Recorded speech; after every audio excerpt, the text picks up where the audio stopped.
जय श्री हरि। खरमास का रहस्य अशुभ नहीं, आत्मशुद्धि का महीना। अक्सर हम सुनते हैं खरमास चल रहा है, अभी शादी मत करो, गृह प्रवेश मत करो, नया काम शुरू मत करो। लेकिन क्या आपने कभी सोचा है आखिर क्यों? क्या खरमास सच में अशुभ है, या हम बिना समझे सदियों पुरानी परंपरा का पालन कर रहे हैं? आज के इस वीडियो में हम जानेंगे खरमास की पौराणिक कथा, इस महीने के नियम और वो गूढ़ आध्यात्मिक संदेश जो आज के मानव को सबसे ज्यादा जरूरत है। खरमास क्या है? सनातन पंचांग के अनुसार जब सूर्य देव धनु राशि या मीन राशि में प्रवेश करते हैं तो उस काल को खरमास कहा जाता है। यह अवधि लगभग 1 महीने की होती है। शास्त्रों में कहा गया है इस समय देवगुरु बृहस्पति निष्क्रिय अवस्था में होते हैं, और जब गुरु ही निष्क्रिय हों तो विवाह, मुंडन, गृह प्रवेश, नव व्यवसाय जैसे मांगलिक कार्य रोक दिए जाते हैं। लेकिन ध्यान दीजिए, ये रोक अशुभ होने के कारण नहीं, बल्कि अनुशासन के कारण है।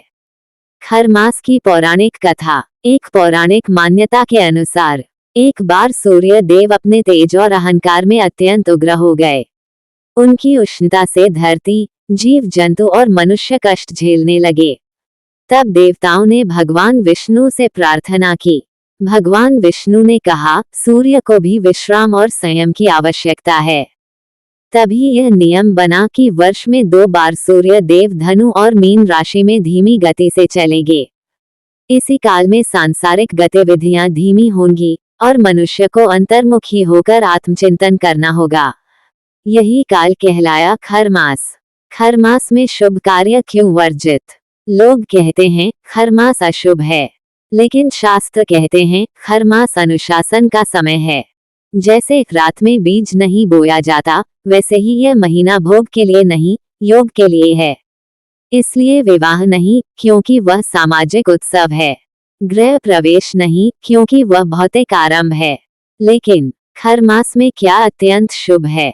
खरमास में जो कार्य अत्यंत पुण्यकारी माने गए हैं: भगवान विष्णु की पूजा, हरि नाम जप, भागवत कथा श्रवण, दान, अन्न, वस्त्र, तिल, घी, व्रत और संयम, आत्मचिंतन और मौन। शास्त्र कहते हैं खरमास में किया गया दान 1000 गुना फल देता है, क्योंकि इस समय मनुष्य का अहंकार धीमा होता है और चेतना जागृत होती है।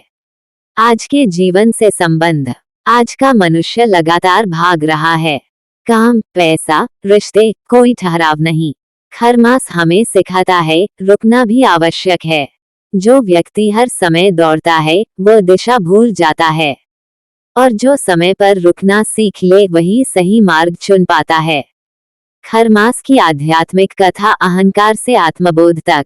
एक समय की बात है, एक साधक था। वो अत्यंत कर्मठ था, दिन रात कर्म करता, दान करता, यज्ञ करता, परंतु उसके मन में एक सूक्ष्म अहंकार था।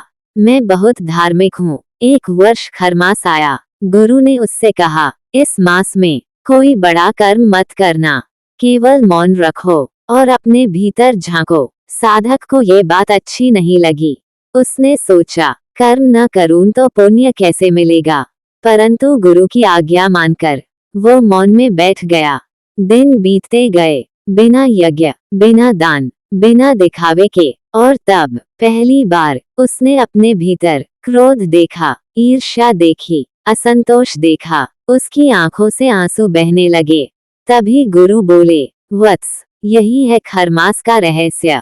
जब बाहरी कर्म रुकते हैं तभी भीतर का सत्य दिखाई देता है। उस साधक को बोध हुआ कि सबसे बड़ा यज्ञ अहंकार की आहुति है, और सबसे बड़ा व्रत स्वयं को पहचानना। उस दिन के बाद वह साधक कर्म से नहीं, चेतना से धार्मिक हो गया। कथा का सार। खरमास हमें ये सिखाता है कि ईश्वर तक पहुंचने का मार्ग हमेशा कर्म से नहीं, कभी कभी ठहराव से खुलता है। अंतिम आध्यात्मिक संदेश। खरमास अशुभ नहीं है, यह आत्मा का उपवास है, इंद्रियों का संयम है और ईश्वर से जुड़ने का अवसर है।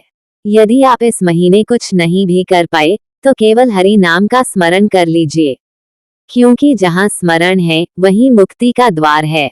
यदि आपको यह वीडियो ज्ञानवर्धक लगा हो तो इसे शेयर कीजिए, क्योंकि सही ज्ञान का दान सबसे बड़ा पुण्य होता है। मिलते हैं अगले वीडियो में। जय श्री हरि।